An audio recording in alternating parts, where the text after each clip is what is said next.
जय माता दी। मेरे को तो वीडियो बनानी थी तो देख के आई हूँ। मैंने कहा कि है कि नहीं दुकान पे, तो वो है नहीं है, दुकान खोल कर चले गए। तो अब मैं जैसा है वैसा मैं बना रही हूँ, जल्दी जल्दी बनाना पड़ेगा। ये दुकान मेरी ऐसी पड़ी हुई है खुली, तो सुबह सुबह मतलब कोई आ भी जाए या फिर ऐसे खुली हुई है तो गेट वेट लगा के गए है, क्या पता। तो ऐसे ही चले गए वो तो छोड़ के दुकान। और मैं आपको एक बात बता रही हूँ, ब्लॉग जो मैं बनाती हूँ छोटे या अपने बारे में जो बताती हूँ, तो मेरा कहने का ये मतलब है जैसे मैं बना रही हूँ ब्लॉग, तो हो सकता है ये मेरे लिए हानि हो।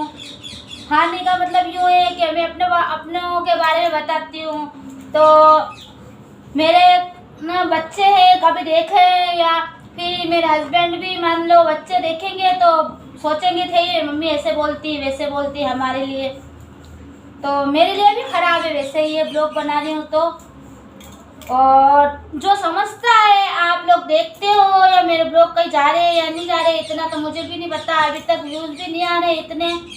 पर मेरे ब्लॉग को देख के समझ जाना आपके कैसी किसकी परिस्थिति होती, कैसे चलना है। तो सब ऐसे नहीं होते हैं, पर थोड़ी बहुत कुछ चीज़ें ऐसी होती है ज़िंदगी में एडजस्ट करके चलनी पड़ती है। और बहुत सारे चढ़ाव उतार चढ़ाव आते हैं ज़िंदगी में। और मेरे लिए सबसे फर्स्ट बात तो ये है कि मेरे ब्लॉग मेरे लिए ही मतलब सही नहीं है, सबसे पहली बात ये।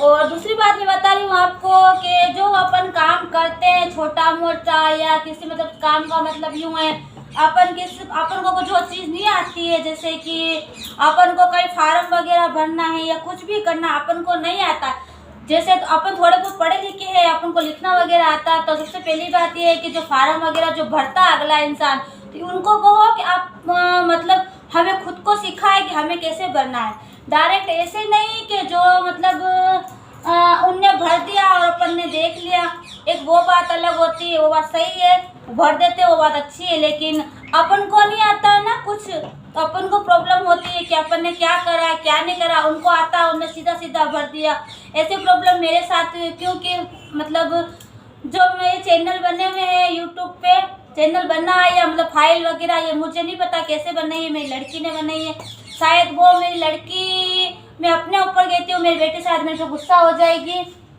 मैं अपने लिए बताती हूँ, मेरे को पता है मेरे बच्चे नाराज़ हो सकते हैं, मतलब होंगे और देखेंगे तो ऐसे बोलते हैं, और ये रियल बात है। जो अपन फाइल बनाते हैं, सॉरी फाइल या जो भी प्रोसेस होता है अपने हाथों से अपन खुद करते हैं, अपन को ध्यान रहता है कि अपन को क्या करना है, मतलब अपन ने क्या करा उसके अंदर।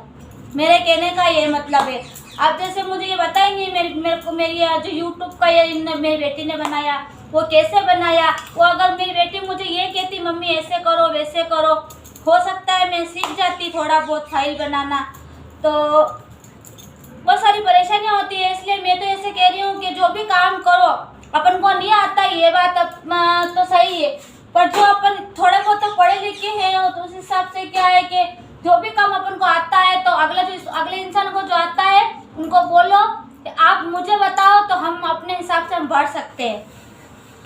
लेकिन सीधा सीधा भरा हुआ है क्या है कि कुछ चीज़ों पासवर्ड लगे हुए होते हैं, तो क्या पता अगले इंसान को याद हो नहीं हो, तो कभी कुछ चीज़ें फॉरवर्ड भी करनी पड़ती है, वो अपडेट करनी पड़ती है, तो उस समय पासवर्ड की ज़रूरत होती है, तो अपन को पासवर्ड याद नहीं रहते, तो बार बार उनसे पूछते हैं। तो फिर देखो कोई अपने होते हैं उनको याद रहता है, किसी को नहीं याद रहता है, तो चार बातें अपन को सुननी पड़ती है। सबसे पहली बात ये है कि जो भी काम करो अपन थोड़े बहुत पढ़े लिखे हैं, तो उस हिसाब से क्या है अपन को खुद को मतलब उनको को हमें खुद बोले कि हम खुद भर लेंगे। कोई भी काम हो, चाहे बैंक का हो चाहे मोबाइल का हो, छोटे मोटे जो काम अपन को आते हैं, तो जो अपन पढ़े लिखे हिंदी इंग्लिश जो भी अपन को आती है अपन खुद करें, कि अपन को नॉलेज लेवे कि अपन ने क्या करा। सीधा सीधा भरा हुआ में क्या है अपन को ध्यान नहीं रहता है, और वो तो खैर भरते तो सही है, अपन को पता नहीं रहता ना, फिर बार बार उनको पूछना पड़ता हर चीज़ के लिए। तो अभी ये छोटा मिनी ब्लॉग है, तो मुझे लग रहा है ज़्यादा बड़ा हो जाएगा तो फिर वापस वो रोज बोलती वो वाली परेशानी है। तो मुझे लग रहा है मुझे इस ब्लॉग को यही समाप्त करना पड़ेगा। और दूसरी बात है, बड़ी बनाऊँ देखती हूँ, देखिए आती कि नहीं आती है। बड़ा मैं बना के सोचती हूँ, देखिए 15-20 मिनट का चढ़ता है कि नहीं चढ़ता है यूट्यूब पर। तो दूसरी बात ये है कि हर एक इंसान मतलब जो बताते हैं ना कि ये मैं नेता वाली बात तो नहीं कर रही हूँ, पर एक बात ये है कि जो ओबीसी और एसटी एससी होते हैं, सरकार सब चीज़ें मतलब उनको सुविधा देती है। एसटी एससी पिछले वर्ग वालों को, सब ओबीसी क्या है कि अमीर नहीं होते, कुछ ओबीसी होते हैं वो गरीब भी होते हैं, और कुछ एसटी एससी भी है ना गरीब नहीं होते। सभी एसटी एससी गरीब नहीं होते, और कुछ ओबीसी भी ऐसे नहीं होते सारे ओबीसी है तो ऊंची जाति के लोग हैं तो वो पैसे वाले हैं या उनकी ज़मीनें हैं, ऐसा नहीं होता है।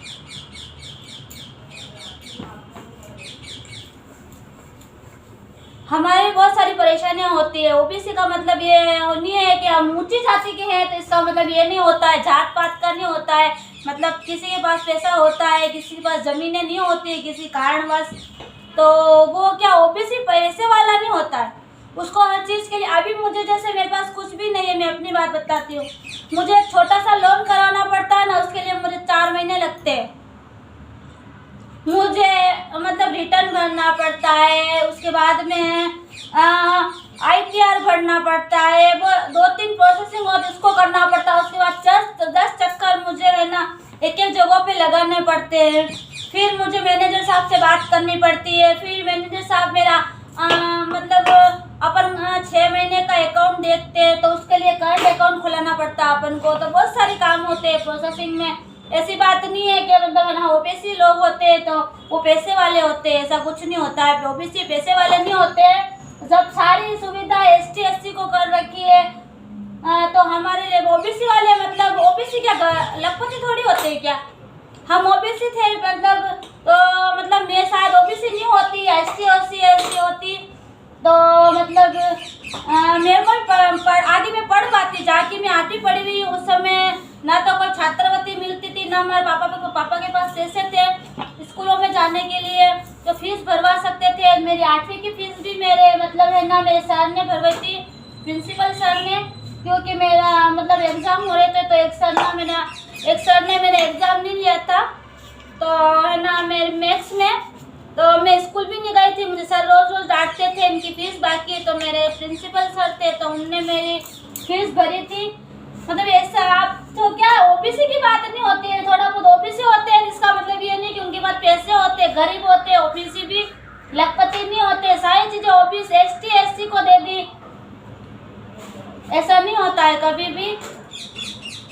बेचारे ओबीसी बहुत गरीब होते हैं। मैं भी 8वीं पढ़ी हूँ, शायद उस समय मतलब छात्रवृत्ति वगैरह मिलती या कॉपी किताबें कुछ मिलती तो आज मैं 8वीं नहीं पढ़ी होती, ज़्यादा पढ़ी होती। और मैं 8वीं पढ़ के उसके बाद में आगे स्कूल भी नहीं थी यहाँ पे, तो मैं पढ़ नहीं पाई। आगे देवर स्कूल थी तो वहाँ पे चलो, यहाँ पे तो पुराने सर वगैरह थे तो क्या मेरे एडमिशन भी हो जाता। थोड़ी दूर स्कूल थी तो नया स्कूल था, दूर का मतलब यहीं देवारी भी पास में, मतलब 4-5 किलोमीटर आगे, तो वहाँ पे सब नए प्रिंसिपल थे तो मेरे एडमिशन भी नहीं हुआ, तो मैं ऐसे ही रह गई। 8वीं पढ़ने के बाद में मैं काम करने लग गई छोटे मोटे, तो वहाँ पर मेरे 8वीं रह गई, मैं ज़्यादा पढ़ाई भी नहीं की है।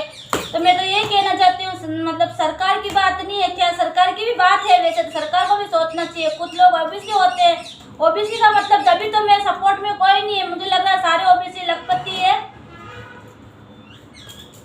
3-4 जने हैं जिसमें मैंने मतलब लोन के लिए बोला था, लोन के लिए बहुत सारी परेशानियाँ होती है। ज़मीनों के ऊपर लोन मिल जाता है, घर के ऊपर लोन मिल जाता है, हर चीज़ के ऊपर लोन मिलता है। एक इंसान के पास कुछ नहीं होता ना तो वो लोन लेकर देखे, या तो मुझे लग रहा है कि पूरे देश में एक मैं ही गरीब हूँ, तो अभी कोई सपोर्ट नहीं आया है वैसे इतना।